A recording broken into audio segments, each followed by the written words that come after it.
Hello, thank you for joining me. This is Tantra Love. Today, I wanted to focus on what we have been experiencing collectively for the last few weeks, and that is trauma. We've all been dealing with it and coping with it differently by what we understand and by what we're familiar with. And everybody is coming up with different ways of dealing with it. After the initial shock and the initial scare and fears and everything shutting down and locking down and the world being on pause, and no one really knows what this virus is all about or how it's mutating, and the damages with the death toll rising every single day, especially in certain parts of the world, Italy, and especially here in the States, New York City, the epicenter of the coronavirus. It's been incredibly difficult seeing your bustling hometown suddenly turn into a ghost town.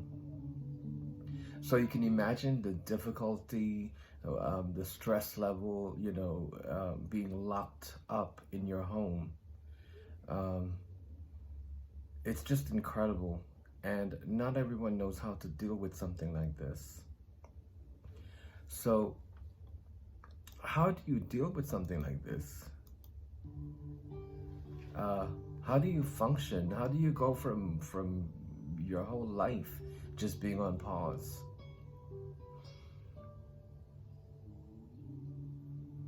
And then you have to navigate your life, and you have to still live your life. But you're living it under conditions which are very stressful. So what happened was that people got creative, and they started coming up with different ways of doing things. They started FaceTiming, they started Zooming, they started doing different wonderful things with their iPhones and their Galaxy phones, and everybody just got online and started connecting online, and we started seeing wonderful things happening with the nations around the world getting together and saluting their hospital staff and their frontline workers by candle lighting, hitting pots and pans, clapping, playing instruments, playing music. I even saw one, they're playing lawn tennis across 2 different balconies. The artistic and the creativity is just so powerful and so amazing and so astonishing, and it started bringing relief to our petrified collective worlds, I should say. There's many things that you can do collectively or individually to help with the stress. Now that the initial stress is over, we're still dealing with being on lockdown, so we're still dealing, especially if you're alone or if you have family, and there's lots of personality clashes might be going on. Hopefully that is a thing of the past, and people are becoming more and more friendly with each other. And I know a lot of relationships have been healed. A lot of relationships have been cleansed. A lot of reconnections have been established. New connections have been established, and people are finding their true loves. People are finding romance. There's all sorts of different wonderful things happening through this pandemic and through this craziness and through this madness, and through the horrific situation with the death tolls.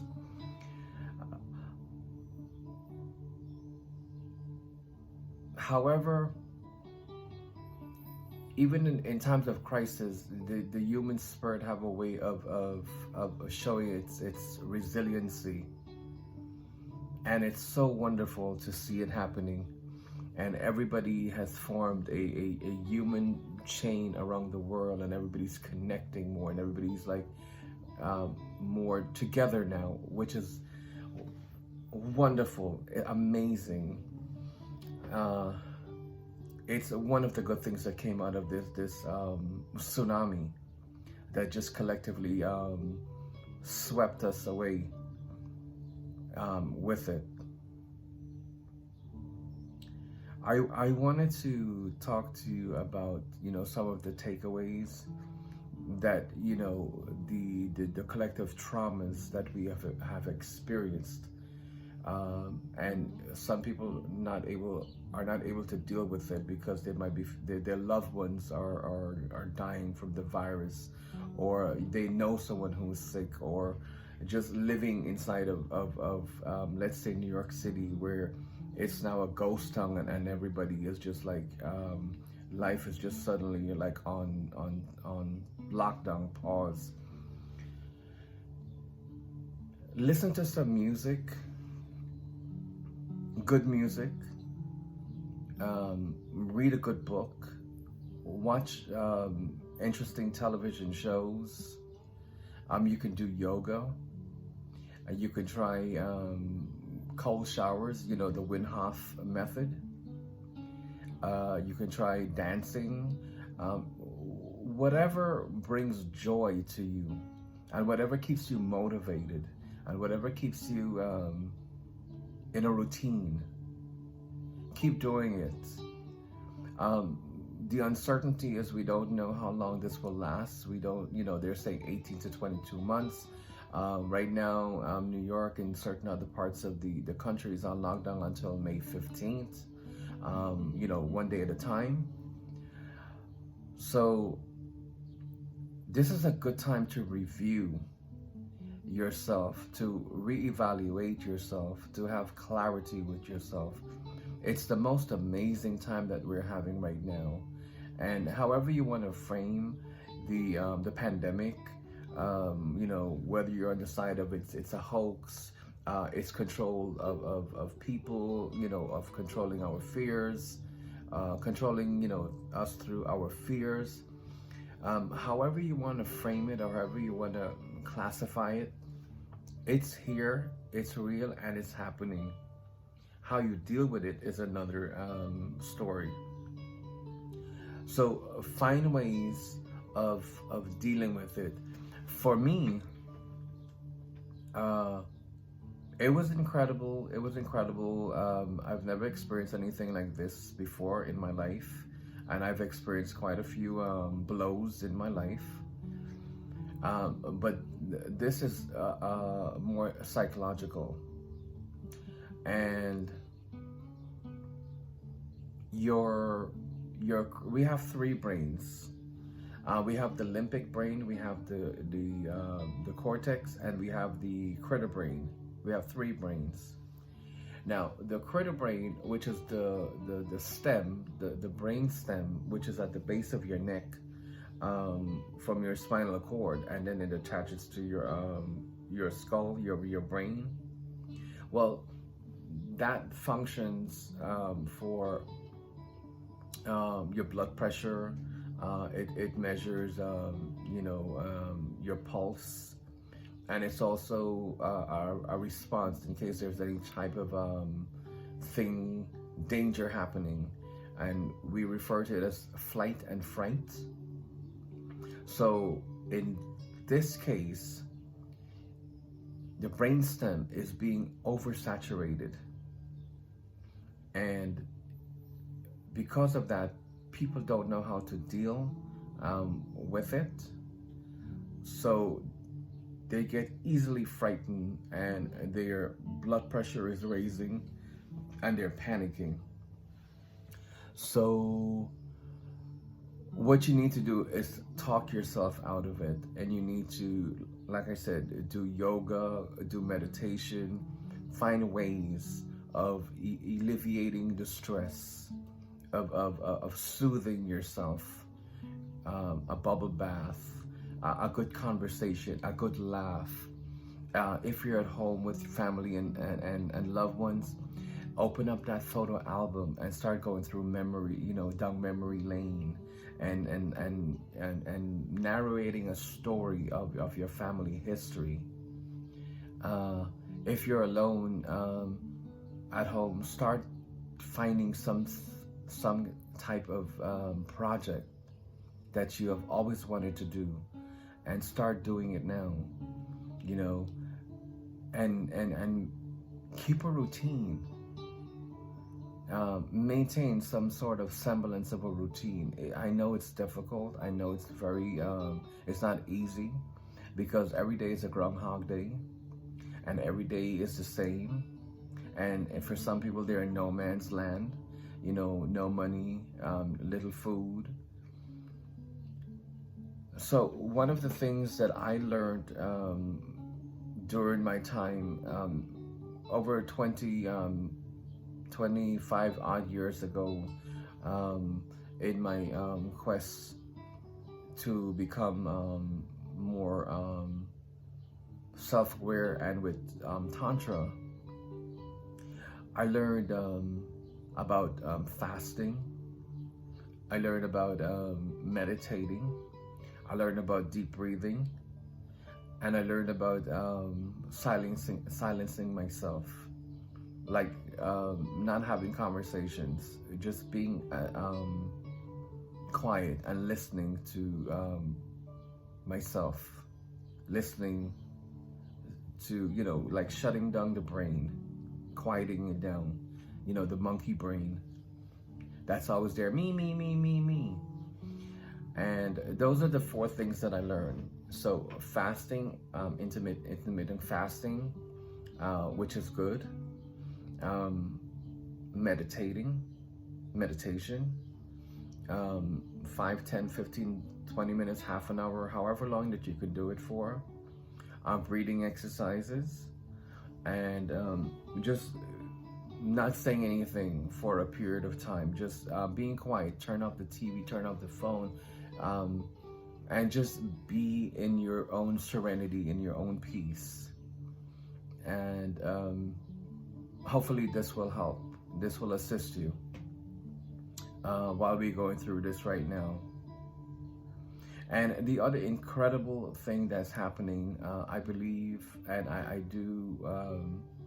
want to believe that this is true for all of us, that, this is an incredible gift from the universe, that the universe has blessed us with giving us this time to ourselves, so we can make adjustments, we can fix ourselves, we can find new paths, find new rhythms, and new discoveries within ourselves, and where we want to go. So when the clock forwards itself and we resume to the crazy, and we want to get back to normal, we will try to go back to normal as best as we can, and we will focus on what type of normal we want to get back to.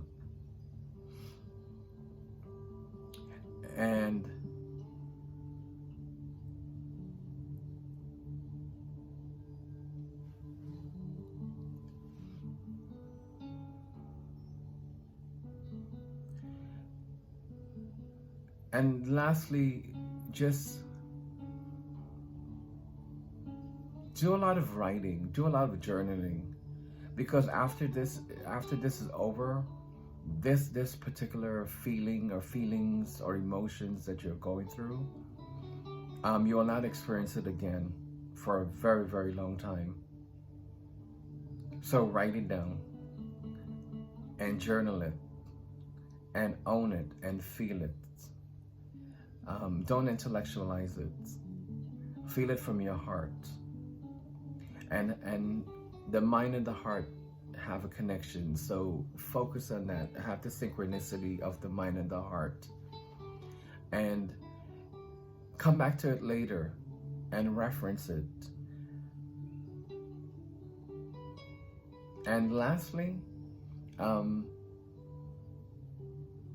don't panic, don't fear, and don't stress. Even though it's very difficult not to do, keep talking to yourself, soothe yourself, and realize that you have power, that you're the creator and you're the designer of your universe, of your destiny. And you bring joy to your life, you bring happiness to your life, you bring sadness to your life, you bring unhappiness to your life. Whatever state or whatever emotions that you're feeling, you're the one that's doing that to yourself.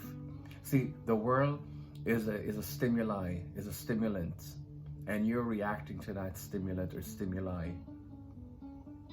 So you have the power. And it's all about self-awareness and accountability.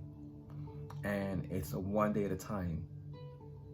No one is saying that we're going to get it overnight. Hey, it took me over 20 odd years to get where I am today, with shifting my mind. And I will share more of that later on. So, but right now, just focus one day at a time and try to do as little as you can for yourself to heal yourself, to keep yourself positive, and not to focus on the negative, and not to indulge in the the sad news of people dying. It will tear you apart. So focus on the positives, focus on the blessing in disguise, and see your way out of it, because we all have to live and we all have to navigate through life.